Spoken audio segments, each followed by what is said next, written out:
Do not go gentle into that good night. Old age should burn and rave at close of day. Rage, rage against the dying of the light. Now, I like this Dylan Thomas poem. I like a lot of the sentiment of it,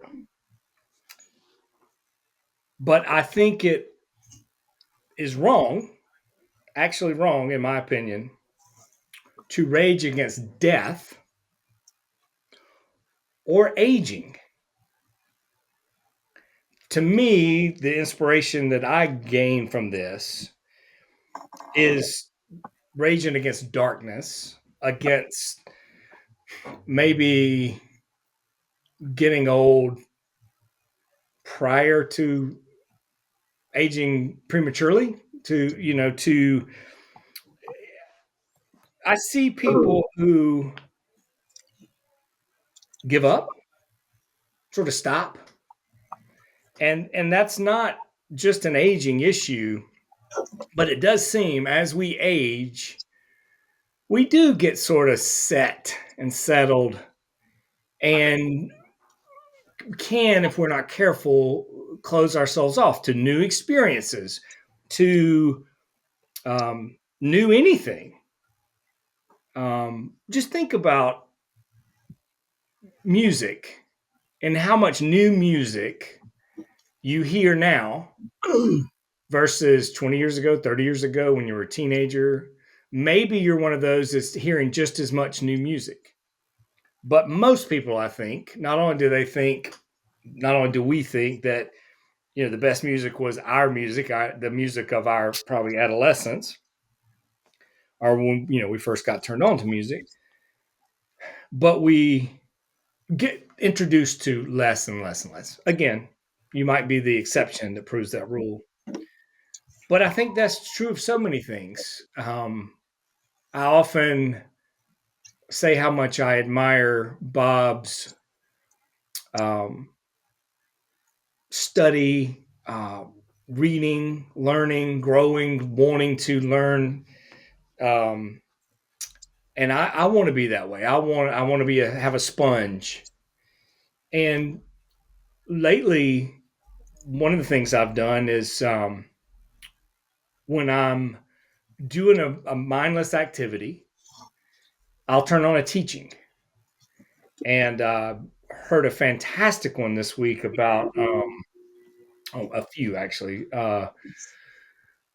Um, One was about absurdity, um, Camus, his life, and what led him to write, The Stranger, and his experiences that led him to the belief of the philosophy of absurdity. Um, anyway, I want to stay open and active. And so that's what I want to rage against. Not aging, not dying. I want to accept those things. I don't want to look like or pretend like I'm some age that I'm not. I don't want to, but I also don't want to age prematurely, physically, mentally, spiritually, emotionally, in whatever way. I don't want to give up. I don't want to, I do want to accept what is and embrace it. I don't want to be overly passive and not be growing and learning and becoming. And as I sit here right now at 50 fucking 7 years old, there is more knowledge at my fingertips than there was when I was 17. And maybe my 17-year-old brain had the ability to take in more and remember more, maybe, but didn't have access to what I have access to now. And how tragic would it be if I truly learned more at 17 than I'm learning at 57? I don't want that to be the case.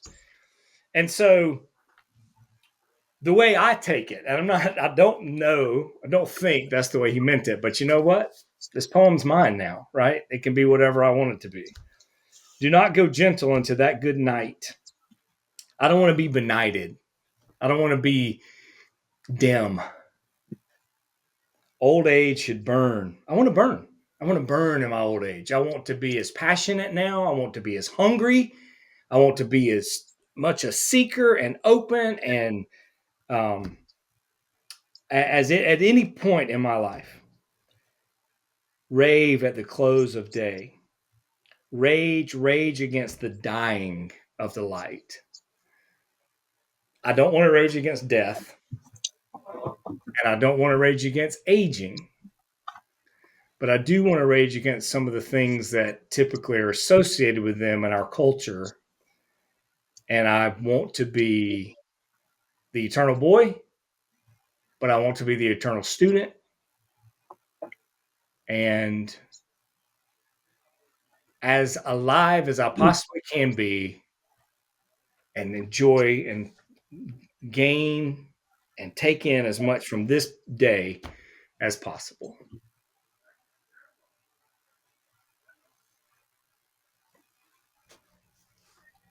So there's a creator that does videos on men's psyche, and he said after, and I don't remember the exact age, but after the age of like 25 or 30, I think it was somewhere in there, like men's thoughts and values don't necessarily change. And I was discussing that with Kaylin, and I really think that's probably true for a lot of people. Like if it hadn't have been for the transition, I would have been stuck as the conservative person that I was raised as, going to church begrudgingly. And like I was very fixed, and it was kind of a deteriorating process. Like it kind of makes you isolate yourself, and it makes you, feel like you're exceptional and start to look down on other people, which further isolates yourself. And it was very close minded. I wasn't open to new thoughts. I wasn't open to new ideals. And I look at really transitioning was probably one of the greatest gifts I ever had, because it broke me out of that mold and actually opened me up. And where I was going to where I thought the world was an awful place and people were just, inherently evil, I'm at a place where I think the world's amazing and that people are inherently good. And it like completely flipped that around. But looking back, what he said was true. And I think that's probably true for a lot of especially men, where you go, you just kind of go into a decline over the years because you get stuck in a rut and there is nothing exciting anymore. So that was the thing I did the first couple of years, is I just said yes to everything that was, not going out to a bar or whatever every night, but if it was a new something like speaking at the church or, doing some kind of roller derby, I did pole dancing and bungee fitness and like all this just fun stuff that was out of my comfort zone. And I think that really helped de-age me a little bit and open me up to experience. Well, I just want to say you mentioned that and that you did all of that, do all of that, but you also your intellectual, your hunger spiritually, intellectually, you are consuming you, and I'm assuming that's relatively recently, especially on the religious spiritual stuff. But so you have increased your capacity for knowledge and wisdom and you are so quick to be able to pull it and share it and talk about it. And so yes, you've done all the active things, the physical, but you're also doing the intellectual, spiritual And things that as was well. and that was a big change too. I had 0 books when I came back down here in 2021, and now I've got like 5 bookshelves full and all kinds of different things, mostly spirituality, but reading has been a big part, and learning has been a big part, and actually helped me open my mind up and figure out exactly who I am and get rid of some of those things that I was living that were masked before. Because So a the lot of lesson in that is buy that, more books.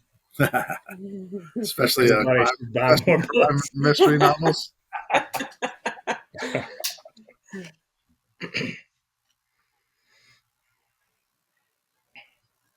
Driving today with a coworker after a training, we passed what we believe is potentially a new child care or early learning center, and the name on it read Acorns to Oaks. And so that comes to mind, the aging it to the growing it from the seed into the tree. And then also there's, people jokingly say that they're aging like a fine wine, or sometimes they mean it genuinely. And we think about whether it's, what are some other things, like, there's certain alcohols that if you get a bottle of, I don't know, Glenfiddich or something, I don't know. I don't know the best brands, but the point is the same, that with certain things, like, they're valued for the aged beef. There's more taste to it. There's more, it's a higher quality. And I think that's one approach if we have towards our life, that the more lived experience we have, the more knowledge we gain, the more that the more that we develop ourselves, the more we're also able to offer and to nurture other people.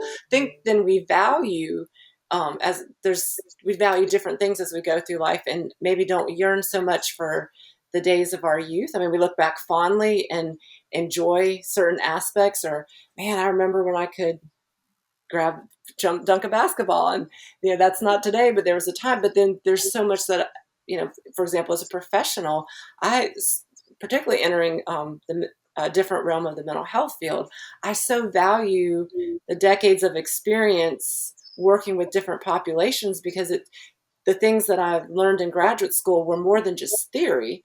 There's very practical applications to me because of having that experience. I think that translates to so much of life. But if you see it as a loss of, what was the word we said, vitality, or if you see it as a loss, if we are idealizing youthfulness and minimizing the value that can come with aging, maturing, gaining experience, however we want to term it, then sure, we'd want to rage against the dying of the light. If you see it instead as, nightfall, the descent into darkness, it's a part of the life cycle. It's a necessary part, and it's beautiful in its own way. It's not the end of something, it's the beginning of the next cycle.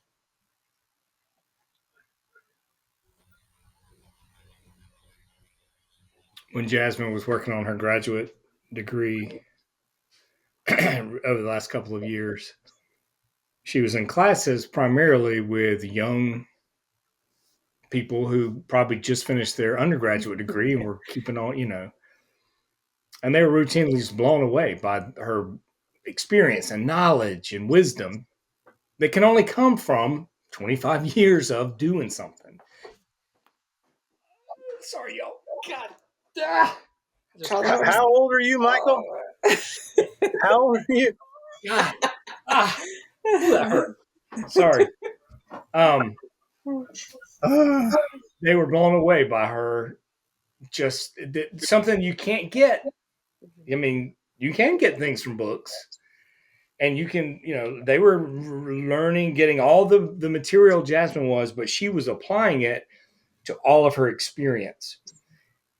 And so, as the age we are, whatever that is, we bring all of our experience.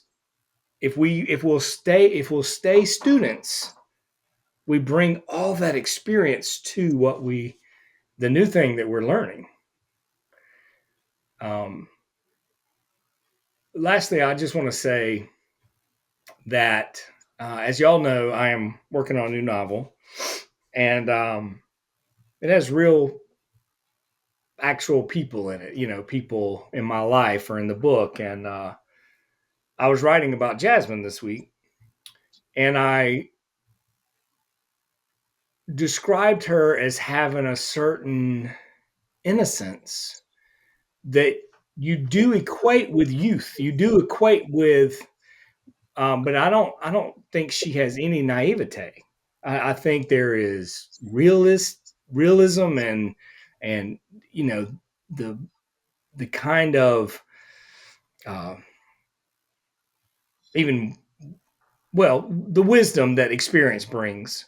But you've done that without losing, I think, your innocence. And what an amazing, that's rare, I think. And if you could teach us how to do that, that would be great. That's one of the things that I think is a problem, is people look at being a grown up is not cutting up and having a good time and being a little cynical and worried about the world and stuff like that. So like if you give that up, which I've pretty much given that up, I think the world's an amazing place. And I expect good things to happen and not bad things to happen. But people look at that as naive or immature or whatever. And I'm aware bad stuff happens out there, but I'm also a math person, and statistically, more good stuff happens than bad. But we tend to focus on the bad things. I was reading a thing from a journalist. He had moved from London to Australia, and he was living on this beautiful bay or whatever it was, whatever the body of water that was there. And he said he'd send pictures, he'd post pictures or whatever of the bay, and people from where he was from were like, "Oh, be careful, you're going to get attacked by a shark." And he, that was overwhelmingly what they talk about was a shark attack. And he looked up the stats, and it was something ridiculous. Like in a year, there's like 0.7 shark attacks, where there's like however many 500 drownings or something in that same time period, or near more drownings. People die from mosquitoes each year than sharks by far. So we look at the sensational things that are smaller percentage, and those become a bigger fear. And I think that's part of the problem. When you stop focusing on all the catastrophe things that could happen and think about all the good things that happen, it really does change your viewpoint on how things are and how the world is. I think we might, maybe not all of us, but many of us have probably ridden with someone who is not the safest driver, doesn't make you feel at ease. And, as they see you doing the, the bitch grip, the white knuckling, they're like, but did you die? But I think, and maybe in a different sense, maybe that if I retained an innocence, it maybe come from such a stark loss. We lost the grandmother I was closest to when I was 4, and my father 4 years later when I was 8. And so I think I knew in a childish way that life was short, the world didn't feel as safe. And as an adult, it's almost like reverse that, like much like Jennifer, I can relate to that. Whereas before I used to look fearfully and anticipate fearfully, I expect more and more good to come. And I think particularly a turning point was, there's a number of crises, a number of significantly traumatic events, some of them pretty close together, but losing our home to the hurricane going on 7 years ago I think it just shook a lot of things loose. And I did come from, like, as we were huddled in the bathroom with, couch cushions and mattresses, and our house being blown to, being torn down around us, and just this area being in total upheaval. We really didn't, I think that's there's been other times when I didn't know if I would survive what I was involved, in experiencing at the time. But that one just really, I think, hit home the most. And I really realized, as we recovered financially and, just in all the ways from that storm, one of the things I really noticed was that I had tried to live in fast forward from sometime in my adolescence until my 30s, because my dad was 34 when he passed. So every birthday 35 on, it's been, I think, even more something I celebrate more. I didn't think dirty 30. I didn't think, I wasn't sad about 40. I'm looking forward to fabulous 50, because it just marks another year. But did I die? No, I didn't. And I don't mean that like in a sarcastic and like a joking way that's often said, but I think sometimes it comes down to that we'll say it doesn't kill you, makes you stronger, but that really is the truth. We can either let things, we can either focus on the negativity and the trauma of what happened, or we can learn to see our own strength, to see, like, was it Mr. Rogers that said, look for the helpers?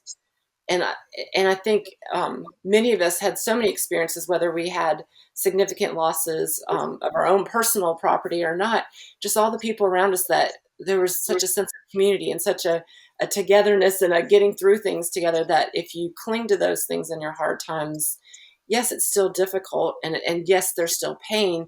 But I think seeing some of those little daily miracles help you to retain the positivity and the overall sense that there is more good than there is evil. Bob and I share a love of Westerns. And my favorite cowboy of all time, Augustus McCrae from Lonesome Dove, used to say, the older the violin, the sweeter the music. Yes.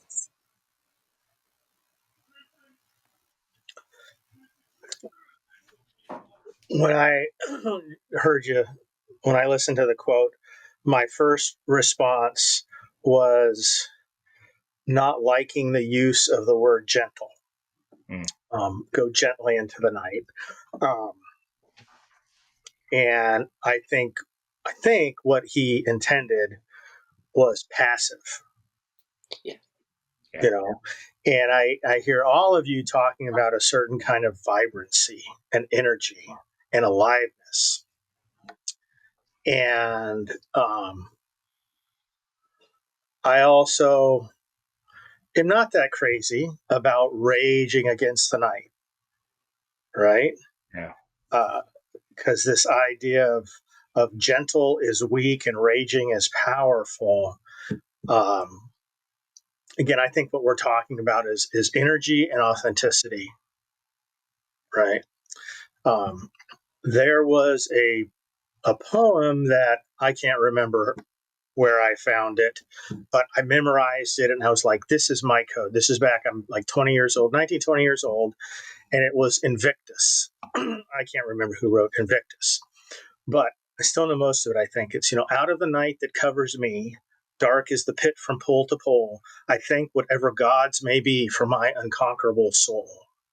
And then it goes on to talk about how I've never, winced. I've never cried aloud. I've stood up and this ideal. And then, I got my ass kicked by loss, anxiety, trauma, depression.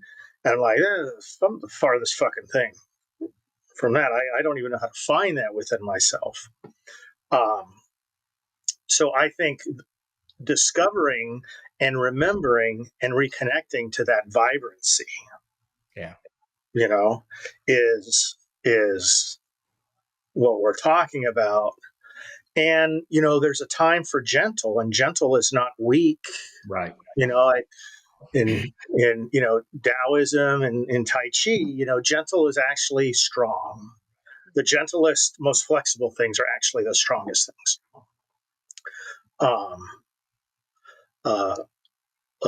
Story from my practice. A woman I've been working with has gradually had some memories from her childhood about being sexually abused. And one thing that is happening for her in her process is that she is kind of coming back into her own power, right?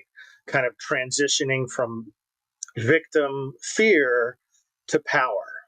And that is hopeful and exciting, and it's a little bit scary. And for her, and I think for most of, I can relate to this, there's a sense of, am I going to go out of control? In the process of coming into my power, am I going to spin, rage, go out too far? And how do I balance or stay attuned to the liveliness and the tenderness? So we could say how to stay connected to my younger parts, my adolescent, vibrant parts, my wiser, experienced, middle-aged, older parts.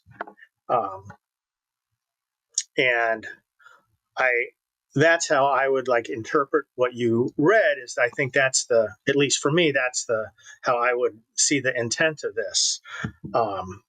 Eliminating a couple words, shifting things around, but really about connecting to life, being able to shine through our darkness and our fear, and it's there, but being able to light it and light a candle to it. It's and have that candle be there and connect with that candle actually being, um,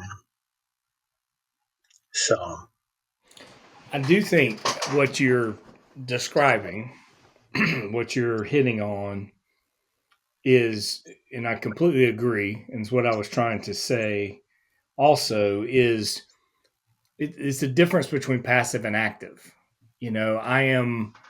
I want to be active. I want to, and that when you think about being vibrant or vital or alive, you don't think about passivity, you think about activity. The from a novelist perspective, the worst thing you could create is a passive protagonist. You can have a passive character that's a minor character or whatever, but your protagonist has to be an actor, has to be someone just doing something, and that so much so that the reader wants to take the journey with them and can relate to them. And so I always go back to Taoism and the notion of the flow, the great flow of life, and how we can be active and gentle. We can be active and go with the flow instead of passively raging against the current or the flow, the great Tao. We can we we can be active. We can do our thing in the context of the Tao, in the context of, so we're flowing, and yes, we are flowing towards death. That is the process, but we're not passive, and we're not just we're not being completely passive, and we're not being where we rage against the current. We're flowing, and I think that flowing is just the best possible place to be in. And we're doing, but we're doing in such a way that within the flow of that current, it seems like we're not doing. Our effort seems effortless. Our activity seems gentle. It seems like we're, actionless action. The um, article that sort of inspired this conversation has this aging expert, and she is recommending, a number of things. And I just want to read the four main ones. Grow. She said the findings from her 35 years, and I believe her name, and I'll put it in the description if I get it wrong here. But I think it's Dr. Aronson. Uh, Scoured the findings of 35 years is grow. So when it comes to aging, we need to continue to grow. They continue to expand and explore, those who do well with aging. Connect. They put time into new and existing relationships. All of us here, we are a new-ish relationship. Now, I've known Jasmine for 40 years, nearly. 30 something years, right? But even our relationship, in this current state is newish, right? It's years old, not decades old. And that's true of all of us. So we are making new connections. They put time into new and existing relationships. 3, they adapt. They adjust to changing and challenging situations. And 4, they give. They share of themselves. That's I do think that is 4 great ways to experience well-being as we age. Grow, expand, explore, not passive, it's active. But growing actively can be very gentle. Connect, adapt, and give.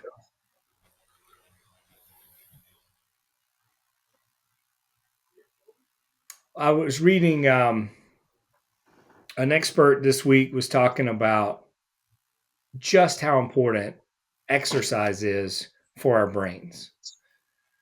And that when we, even if we just walk, it gives our brains a bath of everything it needs, all the chemicals, all the nutrients, all the, the stuff it needs. And how that helps so much with aging and elasticity and memory and a fight against Alzheimer's or dementia.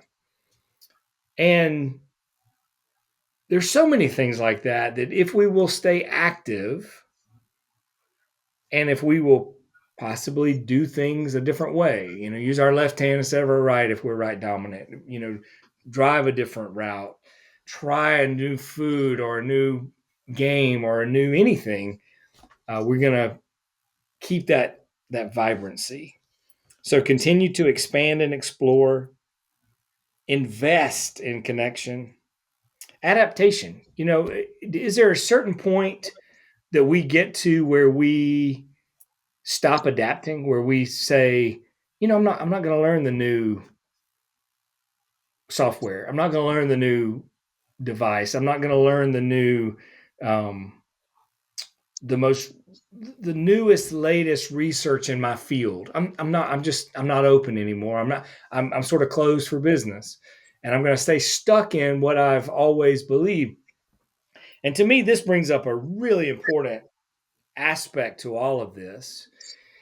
And it's one I think we don't often look at. And that is, we don't just need to do these things, because if we do and we don't question our underlying assumptions, if we don't question the paradigm in which we're putting all this, then we're going to misinterpret. We're going to try to force it in. And I think that's what Jesus meant when he talked about new wine and old wineskins. The old wineskins can't hold it.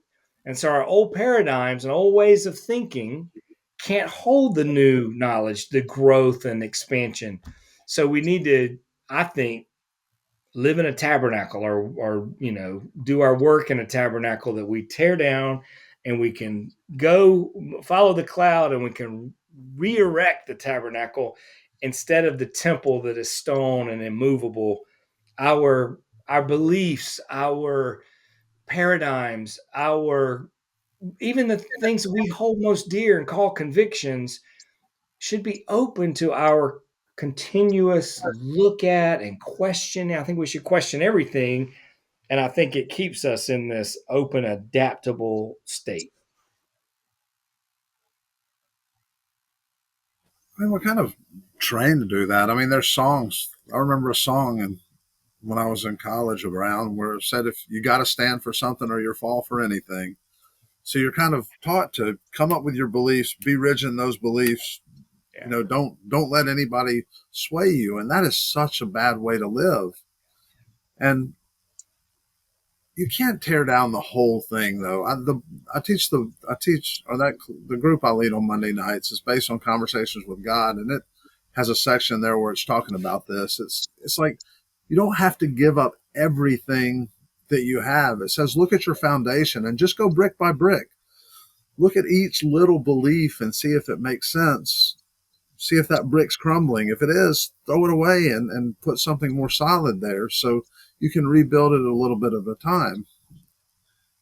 And one of the things that I heard about, your belief system is that, I grew up in the church, and they said, the Bible says it, I believe it, that settles it. Don't question anything. If you question anything, that's Satan working on you. You're going to go to hell for questioning. And one of the greatest quotes I heard is specifically around that. It says, the truth can stand up to as many questions as you want to throw at it. Right. You can't undo the truth with questions. So ask questions about everything, whether it's your politics, your religion, your, just general beliefs in life. Like, some of those things don't make sense. Yeah. Question every thought. Every thought. Is this true? Is what I'm thinking really true? Is this the thing I'm thinking about this person, is it really true? Like, who here thought there was heat lightning? I grew up hearing about heat lightning because you'd see Yeah. lightning on a night when it was hot and clear. You know what? There is no heat lightning. That's lightning in the distance from a storm, and you just can't hear the thunder and everything with it. Huh. But Yeah. heat lightning is poetic. Heat lightning's a lie, though, and I believed it until last week. Man.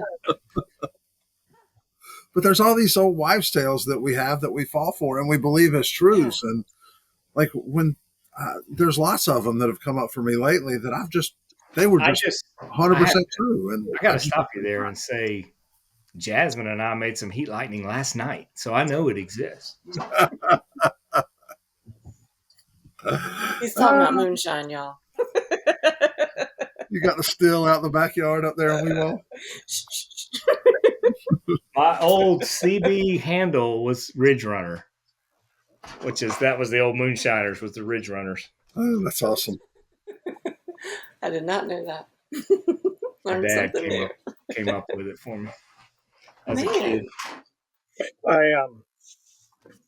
I went to the chiropractor yesterday, and this is a new chiropractor that a couple people have spoken highly of. And I've seen chiropractors off and on for all of my adult life. And lately, I've had a helpful chiropractor, but I wanted to try somebody new, and they spoke highly of this woman. So I went to see her, and she was phenomenal. Spent an hour with me, and and when I was telling Mandy about it, Mandy said, "Bob, I haven't heard you talk that way in a long time about one of your chiropractors."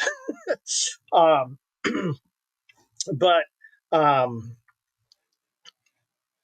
when I was leaving, she had some music playing, and she has different sections, where she does an adjustment, and then she took the area where she does PT, and she also is a PT, along with being a doctor of chiropractic, and she taught me some stretches and exercises to begin doing. And as I was leaving, one of my favorite songs was playing, except it was a modern version. I'd never heard this version of it before. But I remember back from when I was a camp counselor at 18, 19 years old. This is an old 70s song, and I don't know how it was playing at camp, or I heard it, or whatnot. And I just have this memory of kind of being in the mountains, looking up at the stars, and hearing this song. And it's called "Dancing in the Moonlight," and it's by King Harvest. Came out, I think, in 72, the year Jennifer and I were born. I love it. And here, coming out of the chiropractor, was a different version, but kind of just that dancing in the moonlight. That's like, God, I wish that's how I want to live. Yeah.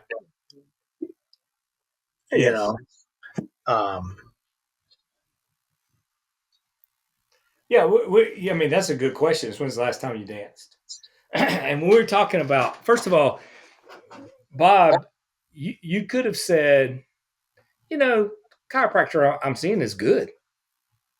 I mean, good enough. But you had to be willing to try something new, right? That's what we're talking about. You had to be open enough to say, because it's a risk. It could be worse. They could do something bad or damage. I don't know, but it's more expensive. I'll tell you that, or I would have done it earlier.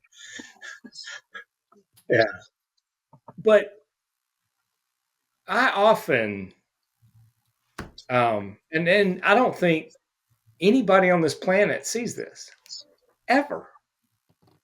But I often do a little dance of a little jig of excitement, of when something. I did it today because of something that happened, transpired, and I was excited about it.